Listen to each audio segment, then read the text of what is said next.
Fala, turma! Como é que vocês estão?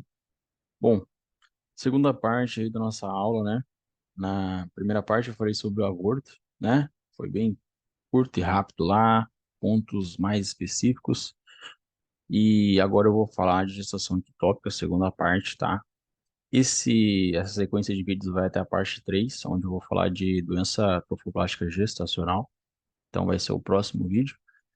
E nesse eu vou falar de gestação ectópica, beleza? Então, um assunto muito importante também aí sobre as hemorragias da primeira metade. Beleza? Então, bora lá. Bom, então eu vou falar, né, sobre a definição, a etiologia, né, fatores de risco, a clínica, o tratamento, tá, a conduta, o que fazer, muito importante, diagnóstico e no finalzinho vou passar umas perguntinhas para vocês. Beleza? Então, bora lá.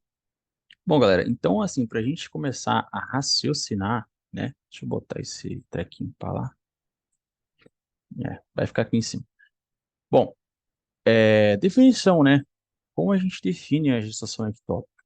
E aí, basicamente, o termo, a palavra ectópica, ela se refere a uma gestação, no caso, como a gente está falando, fora do local que deveria ser, né? O local de desenvolvimento correto, né? A cavidade uterina ali no espaço. O ectópico, quando a gente diz, é tudo aquilo que se refere nascimento fora do local de normalidade. Entende? Quando, a gente- a- nós, quando nós falamos de gestação tópica, por exemplo, é uma gestação normal, né? Uma gestação normal seria uma gestação ectópica. E isso se refere a uma gestação que é desenvolvida em outro local do corpo. E quando eu digo corpo, eu realmente estou falando corpo, porque tem um local mais frequente, né, que a gente já vai falar sobre, porém, tem casos um pouco mais raros que acaba acometendo outras regiões, até mesmo, por exemplo, o pulmão, tá? Mas são casos, assim, de extrema raridade, então não vou entrar muito sobre isso, nesse assunto. Eu vou falar para vocês realmente o que importa, né, da gente saber, tanto para quem vai fazer o Revalida ou alguma prova da faculdade, beleza? Bom, então basicamente o blastocito ele vai se implantar fora dessa cavidade corporal do útero, né? E aí define-se a gestação ectópica, beleza? Nada mais é que a gestação fora da cavidade, né, do corpo do útero. E aí, aqui tem uma imagem que eu deixei para vocês, onde foi fecundado na tuba, que por sinal é o local mais frequente, geralmente acometido, tá? Gente, se atentem aqui, prestem atenção, que ela é a principal causa de mortalidade materna no primeiro trimestre, beleza? Isso é muito importante, tá? Cai bastante nas provinhas aí, então fiquem atentos, fechou? E aí, como eu disse, tem locais que são mais frequentes, né? Ou seja, a tuba na porção ampular. Para quem vai fazer prova aí, geralmente, essas aqui são perguntas de prova. Porção ampular, né? Ou seja, aqui no Paraguai, né, a ampulha, que falamos, né? Porção ampulha, da ampulha. Ou seja, essa é a tuba uterina, correto? O local mais acometido, ou seja, mais frequente, será nessa região aqui, mais ou menos, né? O normal é o feto fazer o trajeto e fecundar aqui na cavidade uterina. Porém, ele não faz isso, né? Ele acaba, vamos dizer assim, né, se acomodando aqui e gerando a gestação ectópica, beleza? Esse é o local mais frequente, é isso que vocês têm que saber, gravem isso, belezinha? Tá? Bom, como eu disse, ó, porção ampular, né, mais ou menos aqui nessa região. E aí, galera, os locais eu trouxe para vocês aqui, ó, que é mais comum, né? Ou seja, ampular também pode ocorrer no istmo, tá? Que é o segundo lugar mais comum. E na parte intersticial, ou seja, raramente acontece 2,2 ou 5%, beleza? No ovário também pode acontecer, no colo, gente, é muitos lugares, né? Quando a gente fala ectópico, é qualquer lugar fora dessa cavidade do útero. Fechou? Bem tranquilo até aqui, né? E aí, como eu disse, a localização mais frequente, tubo uterina. Gente, não esqueçam disso, tá? Por isso que eu coloquei bastante aqui no slide. Que isso aqui é uma coisa muito importante, vocês têm que saber. Porque às vezes você não leva em conta, fala, tá bom, tá repetindo demais. E aí na hora da prova lá, putz, qual que era a localização frequente? Esquece. Né? Então, tanto como para a prova, né, quanto para a vida, vocês têm que saber que o local mais frequente acometido é na porção pulmonar. Show? Temos outras localizações, como eu disse aqui, ó, tá vendo? Gravidez ectópica abdominal, cicatriz anterior. Isso aqui se refere, por exemplo, a uma cicatriz que a paciente fez, vamos supor aí, teve uma cesárea, sei lá, ou rompimento, alguma coisa, na, na, na tuba. E ela teve que fazer uma cirurgia na tuba, e aí teve a gestação posteriormente, depois desse período, e aí o, ou seja, o óvulo ele vai ser fecundado nessa porção onde foi feita a região, onde foi feita a cirurgia, né? Ou seja, a tuba sofreu alguma, sei lá, a paciente passou por um processo cirúrgico na tuba. E aí, essa cicatriz onde foi feita ali na tuba, o óvulo ele vai se fecundar exatamente ali e vai se desenvolver naquele local, tá? Então, geralmente, pacientes que têm cirurgia prévia, né, nesse local, tende a ter mais frequência a ter a gestação ectópica, tá? Mas, assim, não é sempre, beleza? E temos também casos muito, muito raros, graças a Deus, né? Que é a heterotópica. Quando a gente fala heterotópica, significa que é uma gestação onde houve fecundação desse óvulo, né? Desse ocito, blastocito, né? Tanto na parte da cavidade do útero, ou seja, ele está no útero, mas também pode ser abdominal, por exemplo, ter fecundado nos dois, entende? Ou na tuba, ou, meu, o peritônio, tanto faz. Mas o que vocês têm que saber é que são em dois locais, tá? Dentro e fora do útero. Isso acontece de forma rara, sabendo disso fica mais fácil. Bom, gente, e aí a gente entra na parte da clínica, né? Como que isso acontece? Como que a paciente vai chegar para vocês? Existem três, tá? A clínica vai passar por uma tríade clássica. Essa tríade, dor abdominal, o atraso menstrual, obviamente, já que ela está gestando, né? E o sangramento genital, beleza? O mais frequente vai ser essa dor abdominal que a paciente vai apresentar. Então, tenha em conta sempre a dor abdominal, tá? Porém, ela sempre vem acompanhada desses outros dois sintomas, beleza? O que mais que temos para frente? Bom, e aí o que que leva a gente a suspeitar dessa condição, né? Isso tudo aqui é muito importante para ser dito, tá? A salpingite falha contraceptiva, né? Ou seja, não houve o funcionamento correto, por exemplo, do DIU, né? Houve alguma falha ali, e aí o blastocito foi lá, conseguiu fazer a fecundação, só que não foi na região correta, beleza? Então, tudo isso tem que ficar atento, porque a laqueadura também, né? Pacientes que geralmente fazem o procedimento de laqueadura por algum motivo, não ocorre essa contracepção, né? Vamos dizer assim. E aí, por conta disso, ocorre essa fecundação e esse desenvolvimento da gestação ectópica. E aí, fora essa laqueadura, temos também a cirurgia prévia na tuba, né? Como eu disse para vocês anteriormente. O paciente foi lá, fez a cirurgia, passou por um processo cirúrgico na tuba, e aí, após isso, teve uma gestação ectópica por esse possível motivo. Beleza? Pacientes também que já tiveram uma gestação ectópica anteriormente, a chance desse paciente, dessa gestante, na próxima gestação, ter essa gestação ectópica é muito maior, tá? Então, sempre levar isso em conta. Gente, isso para todas as patologias, caso agora, pelo menos, de ginecologia, vocês vão ver muito isso, tá? Quando a gente suspeita de uma condição, ou seja, quando a gente fala de fator de risco, né, tanto na parte de hemorragias da primeira metade quanto da segunda, a gente sempre deve pensar nesse fator, é um critério. Se ele já teve, se essa paciente já teve essa patologia anteriormente, a chance dela ter de novo é muito maior, beleza? Sempre levem isso. Qualquer patologia que vocês verem aqui de gineco, na maioria das vezes vai ser dessa forma, beleza? Bom, fora isso, gente, tabagismo, né? Tabagismo, qualquer. Acho que tabagismo tá entre os principais fatores de risco em todas as patologias, né? Porque, felizmente, é uma coisa maléfica. O DIP, né? A DIP, a doença inflamatória pélvica, né?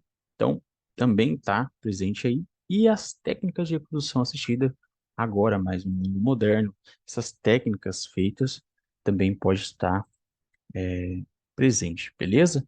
Então, gente, tudo isso aqui é um fator de risco, né? Ou seja, quando a gente começa a suspeitar de uma condição talvez de gestação ectópica, essa paciente tem salpingite ou passou por uma falha contraceptiva, né? Tudo isso aqui a gente deve suspeitar, fechou? Bom, então indo mais adiante, nós vamos ter alguns sinais que serão apresentados nessa clínica, tá? Não são todos, porém, a paciente pode ter, na hora de você estar lá na sua prática ou até mesmo no seu internato, é bom que você saiba dessas definições, o que são esses sinais, tá? Então vamos começar pelo mais famoso aqui, o sinal de Proust. Proust, não sei como que se pronuncia, tá? Mas também é chamado aquele, cadê? O grito de Douglas, né? Que geralmente é uma dor insuportável que a paciente sente, obviamente, e aí ela solta um grito enorme por conta da dor, né? Ou seja, tem essa ruptura do bar ali, geralmente 30% dos casos, tá? Isso ocorre um sangramento na cavidade peritoneal ali. Esse sangramento peritoneal, ele causa uma irritação, um incômodo, tá? E aí, logo disso, vai fazer o toque vaginal. E aí faz aquela mobilização do colo. E ali, meu, nessas regiões anexais, tipo assim, a mobilização do colo, o paciente vai soltar um berro, um grito enorme por conta da dor que ela está sentindo. Então, isso é caracterizado geralmente pelo sinal de Proust, né? O grito de Douglas. E ele é cometido ali, ó, geralmente você vai ver o fundo de saco como um sinal apresentado, fundo de saco abaulado, beleza? Eu não tenho foto, né? Até porque, como é um sinal geralmente mais por conta desse grito de Douglas, né? Ele não vai estar aparecendo aqui. Porém, quando eu falar de sinal ou grito de Douglas, você já sabe que estamos falando de sinal de Proust. Proust. Entre esses, temos outros aqui, ó, chamado de Lafonte. É uma dor que a paciente sente nessa região aqui. Não é tão presente, porém, como forma de informação, deixei para vocês aqui. E o de Cullen, tá? Deixei duas imagens aqui para vocês, que geralmente é esse hematoma, esse edema, né, que aparece na região umbilical, tá? Geralmente ocorre por conta desse sangramento. Show? Bom, fora isso, como que a gente deve ser feito, né? Qual vai ser a conduta desses casos, né? Gente, muito importante o beta-HCG nesse caso aqui, tá? Em gestações normais, né, ou seja, em gestações tópicas, essa concentração do HCG, ela sempre tende, né, pelo menos, duplicar esses valores de forma muito mais rápida, tá? Comparado com a gestação ectópica. No caso da gestação ectópica, esses valores de beta-HCG, ele não duplica, ou seja, ele não aumenta de forma rápida como uma gestação tópica, que seria o normal, tá? Então, sempre você deve encontrar isso aqui, um HCG menor a 50% em 48 horas, ou seja, você está com suspeita de gestação ectópica, então você vai fazer o seriamento do beta-HCG e observar os valores dentro desse período de tempo em 48 horas, né? Se isso confirmar um valor de HCG menor a 50% normal, dentro desse tempo, aí leva a suspeita de gestação ectópica, né? Ou seja, a hipótese. E aí, o que que você vai fazer? Bom, você já sabe ali que seu valor de HCG deu menor a 50%, né? Então, ou seja, foram níveis baixos, né? Para o comportamento. Então, a sua hipótese de gestação ectópica aumenta. Porém, não finaliza por aí, você ainda vai ter que fazer um exame, né? Que aí entra a ultrassonografia transvaginal. Nessa ultrassonografia transvaginal, tem que sim ou sim, com os valores que eu vou apresentar para vocês aqui, ó, de 1.500 a 2.000, se nesse beta-HCG que eu disse para vocês, seriados, derem de 1.500 a 2.000, sim ou sim, na ultrassonografia, tem que apresentar o saco gestacional intrauterino, tá? Por quê? Nesse período onde já tem esses valores, o, o, o saco gestacional ele tem que estar presente. Tá, Júlio, mas e aí, se ele não estiver presente? Então, se ele não está presente, alguma coisa não está certa. Ou a gestação ectópica está começando a se desenvolver, ou alguma anormalidade, uma transformação, enfim, alguma coisa de errado não está acontecendo ali. Eu ia falar alguma coisa de errado, não está certo. Mas enfim, galera. O HCG, quando ele está nesses níveis de menor a 50% dentro do período de 48 horas, mais ou menos, ele, por si só, já é uma suspeita, uma hipótese de gestão ectópica. Porém, você vai auxiliar com o ultrassom para ultrassonografia para você confirmar, né? Aí você vai ver, ó, pô, tem saco gestacional presente ali. Bom, então tá tudo certo, né? Segue o baile, vamos ficar de boa. Agora, se não tem o saco gestacional intrauterino, então não está correto, não está certo. Aí é onde eu confirmo essa hipótese de gestação ectópica, tá? Porém, ainda tem a parte do desenvolvimento, ou seja, a espera do beta-HCG, né? Ou seja, o HCG você tem que observar de forma seriada para ver se realmente ele vai levar, vai baixar, vai manter, tá? Então, eu trouxe aqui para vocês um gráfico, né? Ou seja, ó, antes disso, uma gestação tópica de má evolução, por exemplo, a tópica normal, tem esse material expelido, ocorrendo a queda hormonal ou a gestação ectópica em desenvolvimento. O que que eu quero dizer com isso? Geralmente, quando uma gestação tópica, que é a gestação normal, ela está de má evolução, o material vai ser expelido. E se ele vai expelir, ocorre a diminuição, ou seja, a queda hormonal do HCG. Também chamado, né, também visto na gestação ectópica que está em desenvolvimento. Esse beta-HCG ele começa a cair, beleza? Bom, aqui eu trouxe um gráfico para vocês, onde mais ou menos vocês têm ideia aqui da probabilidade de desfecho, o que vai acontecer, né? Uma chance, hipótese, em relação ao beta-HCG. Então, aqui a gente vê uma tópica viável, ou seja, o que vai acontecer, tranquilo, né? Um aborto, tá? E a ectópica, você vê que a ectópica, olha aqui, ela começa aqui na probabilidade, ela não chega nem nos mínimos, né? Ela não sobe tanto, já com os valores, e começa a descer, tá? Essa é a tendência sempre, gente, ela descer os valores de beta-HCG. Então, quando a gente tem níveis de beta-HCG decrescente, vamos dizer assim, ou menor que esses valores aqui, tá? A gente sempre tende a pensar isso, beleza? Ela não pode passar desses valores. Então, sempre é um valor de corte, quando a gente vai falar, geração tópica ou não, se está abaixo desses valores, beleza? Mas para não confundir muito a cabeça de vocês, eu vou pro próximo slide, vocês vão entendendo aí no decorrer da aula, beleza? Bom, e aí, ainda falando da ultrassonografia transvaginal, temos alguns achados, né, possíveis. Por exemplo, será que existe saco gestacional? Bom, se existe saco gestacional, gente, uma gestação ectópica, né? Então, retira a hipótese de gestação ectópica. Isso sendo que o saco gestacional ele está dentro da cavidade uterina se desenvolvendo de forma adequada.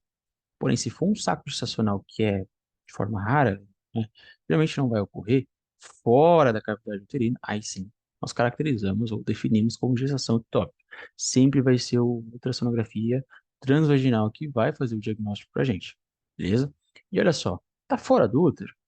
E aí, tem presença de batimento cardíaco, embrião? Gente, mesmo que tenha batimento, mesmo que tenha embrião presente ali, ainda assim é uma gestação ectópica. Porque a gestação ectópica não se define pelo conteúdo, né, pela composição, e sim por localidade, tá? Por mais que seja um embrião que tenha batimento, ele está fora da cavidade uterina, isso é classificado ou considerado gestação ectópica sim ou sim, beleza? Bom, e na gestação heterotópica, né? Aonde vai ter o desenvolvimento de dois embriões em diferentes locais. Como eu disse para vocês, gente, de forma rara, tá? E aí, se eu tenho uma imagem sugestiva de gestação ectópica, como que é que vai aparecer pra gente? Aí eu trouxe aqui nas fotinhas pra gente, tá? Eu já vou falar delas rapidinho.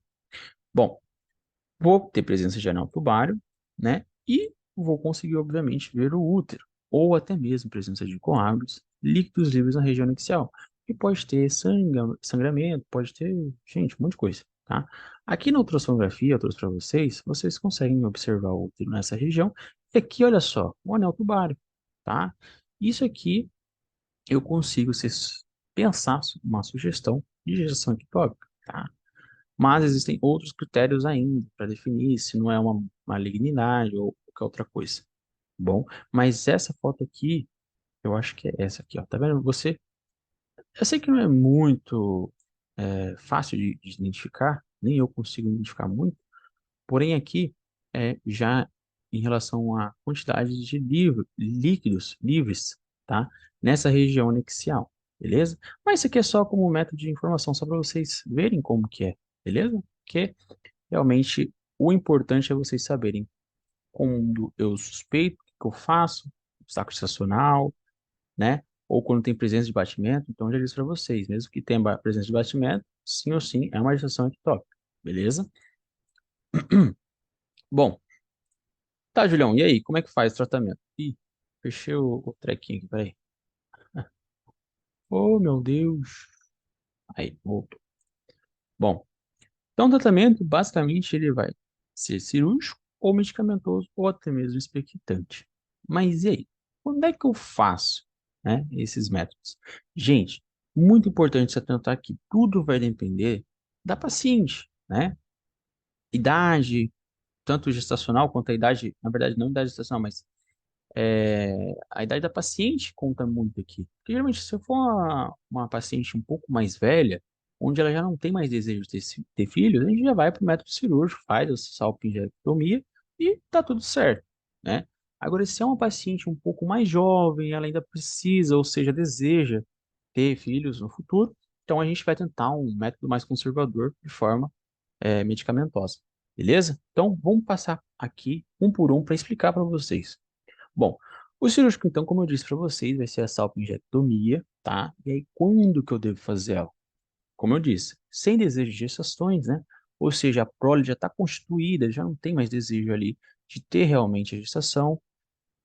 O hemoperitônio presente, tá? Que é aquele rompimento, aquele sangramento ali, eu já não posso ir para o método clínico lá, o conservador, eu já preciso interromper e fazer um método cirúrgico. Ou instabilidade da paciente. Galera, se a paciente está instável, nunca que eu vou pensar num método conservador, tá? Doença avançada ali presente, contraindicação clínica do medicamento também. Geralmente pacientes que não tem algum, sei lá, não pode tomar, né, o methotrexate, que é o método terapêutico, e geralmente a gente já vai para o método cirúrgico, beleza? O methotrexate, quando que vamos usar, né? Bom, para quem não sabe, o methotrexate é um quimioterápico, tá? Então a gente está falando de uma droga aí muito forte, eu tenho que tomar cuidado, tá? Quando que a gente vai fazer, quando será indicado, né, essa conduta. Então aí, olha só, desejo reprodutivo da paciente, né? Ou seja, a paciente ainda deseja engravidar posteriormente, ou até mesmo integridade tubária, tá? Então, a tuba ainda está íntegra, está tranquila, tipo, não teve complicação ali que não tem como recuperar, sabe? Ela está tranquila ali, não teve desenvolvimento total ao ponto de haver essa desintegridade da tuba, beleza? A massa corpórea do feto tem que estar menor, né? A massa corpórea do feto. A massa, né? Ela tem que estar menor a 3,5 ou 4, tá, gente? Quando a gente passa desses valores, 6 centímetros, por exemplo, a gente já tem que ir para o método cirúrgico, fechou? O beta-HCG, como é que ele tem que estar? Gente, o beta-HCG tem que estar crescente ou até menos de 5.000, beleza? Por que que é crescente, né? Porque se ele está crescente, a gente fez todo aquele processo de aspiração, tudinho, ou o que seja. Aspiração não, gente, desculpa. Você fez todo o processo lá da ultrassonografia. Ah, observou, viu que não tem batimento fetal, não teve, a tuba está íntegra, não tem instabilidade da paciente, o paciente está estável. Então, você vai observar o beta-HCG, pô, o beta-HCG está crescente, só que assim, já faz muito tempo ele não passa de 5.000, tá ausência de batimento fetal, então, bom, eu vou entrar com quimioterapia, tá? E ponto, tá? Mas e o medicamentoso, né? O metotrexate, tão falado, quanto que a gente vai usar? Bom, gente, a paciente ela tem desejo reprodutivo, é uma pessoa mais jovem, ela ainda quer ter filhos, né, no futuro. Então a gente pode fazer o uso do metotrexate, ou até mesmo a tuba está íntegra, a massa ela não passou de 3,5 nem 4, ela está ali ainda. Então a gente ainda consegue usar o metotrexate. A partir do ponto que a paciente está instável, essa massa já está num tamanho de 6 centímetros, por exemplo, o beta-HCG dela tá maior que 5.000. Opa, tá errado isso aí. Então vamos correr, vamos fazer cirurgia. Mas, caso isso seja ao contrário, a gente consegue usar o mesotrexate, tá? Então, gente, sempre avaliar o beta-HCG, a massa, se a tuba está íntegra ou até mesmo se a paciente está estável, mais importante, tá bom? Olha só, níveis maiores diminuem a eficácia da droga, tá? Então, por isso que um beta-HCG maior a 5.000 não tem tanta eficácia da droga, beleza? Então, não faz muito sentido usar o mesotrexate nesses casos, beleza? Gente, ausência de batimentos fetais, né? Obviamente, eu não vou dar uma methotrexate se eu tenho presença de batimentos fetais, tá bom? Isso é um quimioterápico, uma droga forte, beleza? Bom, e aí, olha só, o manejo vai ser intramuscular, beleza? Gente, eu faço dosagem no dia 1, no dia 4 e no dia 7, tá? Qual dessas datas vai ser importante para eu fazer o controle disso, né? Entre o dia 1 e o dia 4 vai ter esse aumento do do HCG, é normal, tá? O negócio é o D4 e o D7. Você vai ter que fazer a comparação e ver se tem a queda do HCG ou não tem. Porque se não tiver essa queda, ó, não está funcionando. Aí você tem que ver o que tem que ser feito. Agora, o normal que seja, tem que ter essa queda que seja igual ou maior a 15%. E aí, beleza, show de bola, o tratamento está concluído, sucesso. Beleza? Bom, de forma expectante, né, com o nome sugestivo, esperar. Não tem o que ser feito. Você vai observar evolução do caso, não é um paciente que tem uma sintomatologia assim, que consegue deixar bem claro para você o caso e você ter uma conduta assertiva, tá? Então não é um caso de urgência, é um caso mais tranquilo, uma paciente está estável. A conduta do expectante, mais ou menos, vai ser os mesmos critérios para o uso medicamentoso, tá? Então, basicamente, você faz essa comparação que é a mesma coisa, basicamente. Beleza? Então, olha só, a única diferença que a gente tem que pensar aqui vai ser o beta-HCG, tá? Posso fazer a conduta expectante se o beta-HCG estiver menor a 1.000 miliunidades por ml. Show? Isso é importante vocês saberem. Então, olha só, nunca 5 de 5.000 ou a níveis crescentes, tanto para o metotrexate quanto para o expectante. Isso já é método cirúrgico. Fechou? Igualmente, massa menor a 3,5 ou 4. Beleza? Ausência de batimentos e tudo mais. Fechou, gente? Então é bem tranquilo, né? Falamos aí do método cirúrgico clínico, que é o método Texact, né? A forma medicamentosa, e o expectante. Beleza? Bom, finalizando aqui então com esse assunto maravilhoso, quero deixar essa pergunta para vocês. Pausa o vídeo, dá uma olhada, vê se você consegue responder e volta aqui. Beleza? E aí, conseguiu responder?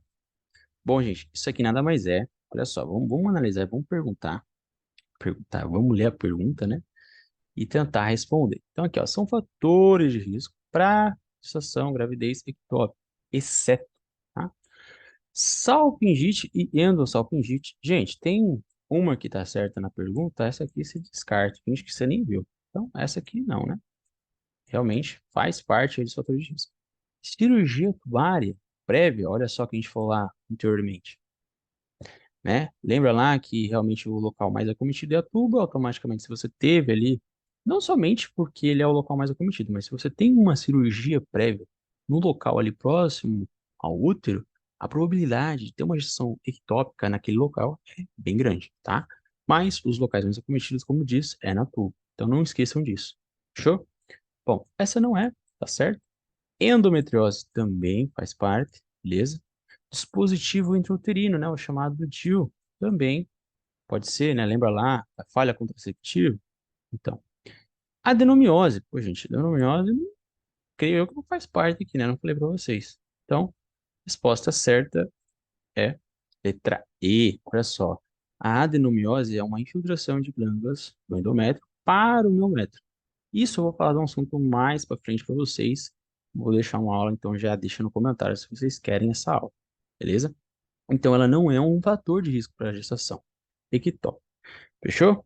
Bom, então deixa mais uma pergunta aqui para vocês. Valor de corte do beta-HCG que permite a visualização do saco gestacional intrauterino. Lembra que eu falei para vocês que nós tínhamos uns valores de HCG que tinha que ter sim ou sim o saco gestacional?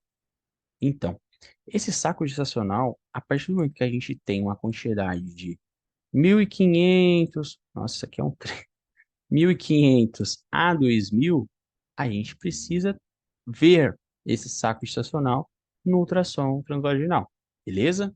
Isso é definitivo. Se não tem, algo não está certo, beleza? Então, a resposta certa, letra A. Ixi, eu não lembro agora se é letra A ou se é letra B. Vamos ver. É, letra A.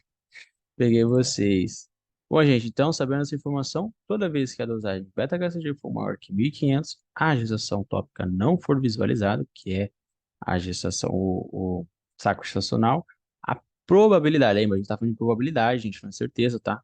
A probabilidade de uma gravidez ectópica fica muito maior. Fechou? Porque tá no comecinho, hein? A gente tá falando de hemorragia da primeira gestação, beleza? Bom, lembrando que a ultrassonografia abdominal, o valor de corte é ainda maior, sendo de 6.000, beleza? Isso aqui é uma informação que eles deixaram aqui, mas enfim, lembre-se sempre disso.